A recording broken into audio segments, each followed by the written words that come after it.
Sidang Jumaat yang dirahmati Allah Subhanahu wa taala.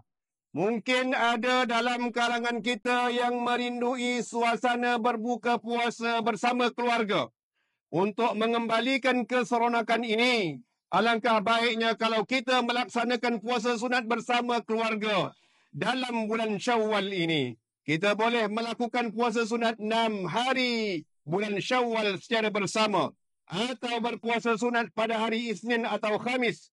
Dengan melazimi puasa sunat, kita boleh menundukkan nafsu, mengawal kemarahan dan memelihara lidah daripada kata-kata yang nista.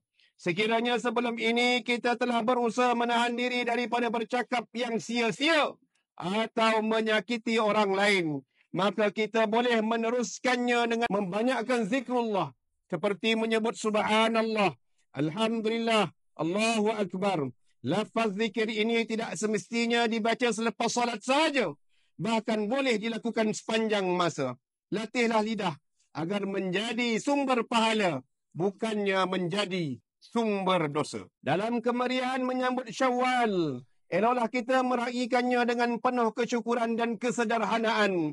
Hindarilah daripada terlibat dalam perbuatan yang boleh mendatangkan mudarat kepada diri sendiri maupun orang lain. Antaranya termasuklah bermain mercun secara berlebihan yang bukan sahaja membahayakan keselamatan, malah boleh mengganggu ketenteraman.